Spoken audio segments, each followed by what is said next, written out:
Hello students, Mahakal math magic में आपका स्वागत है। आज आप देख रहे हैं class 12 maths chapter 6 exercise 6.1 application of derivatives का क्वेश्चन नंबर 5। एक इम्पॉर्टेंट क्वेश्चन है तो हमको इसको बड़े ध्यान से करना होगा, ठीक है।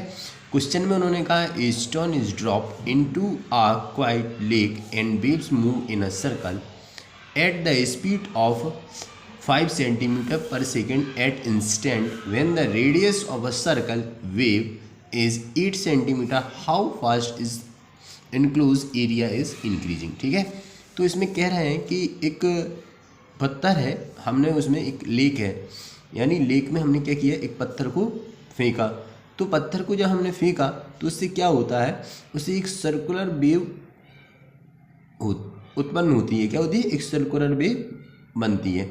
जैसे ये सर्कुलर वेव बन जाती है तो ये क्या कह रहा है, वो ये जो सर्कुलर वेव है ये जो है बढ़ रही है 5 सेंट। इसकी जो वो क्या कह रहा है, waves moves in a circle at the speed of 5 centimetre पर सेकेंड। यानी ये जब ये बढ़ेगी तो किस तरह से बढ़ेगी, 5 सेंटीमीटर, यानी इसकी जो रेडियस है वो हमारी 5 सेंटीमीटर पर सेकंड के हिसाब से बढ़ती जा रही है। ये वो फिर में क्या हो जाएगी, वेव आगे बढ़ेगी, फिर बड़ी होती जाएगी। इस तरह से वेव क्या होती जा रही है, बड़ी होती जा रही है हमारी, ठीक है।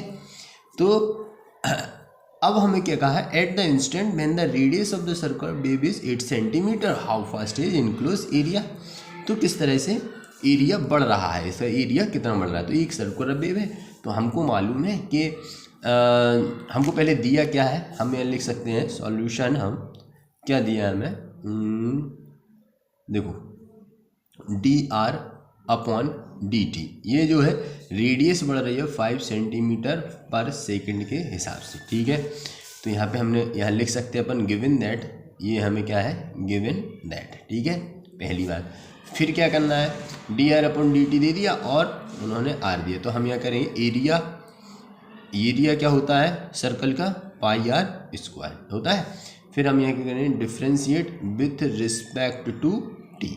टी के रिस्पेक्ट में यदि हम इसको डिफ्रेंशिएट करेंगे तो हमें क्या मिल जाएगा, D A upon D T is equal to pi, बाहर ले लेंगे डी अपॉन डी टी या यहाँ पे आर स्क्वायर।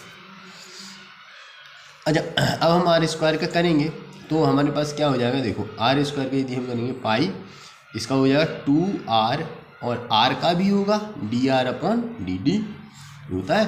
तो देखो अब हमें मालूम है कि हमने इसका कर दे, और ये जो dr अपॉन dt है इसकी वैल्यू कितनी दी थी, इसकी वैल्यू देखो 5 सेंटीमीटर।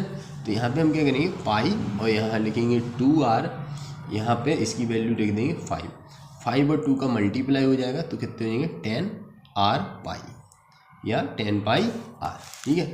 तो ये डी ए अपन हमारा डी टी निकल गया। अब वो कह रहे हैं कि एरिया बताओ जब जो रेडियस है, when radius is equal to 8, radius कितनी नहीं है 8, तो यहाँ पे हम क्या लिख देंगे, D A upon D T is equal to 10 multiply 8 और पाई।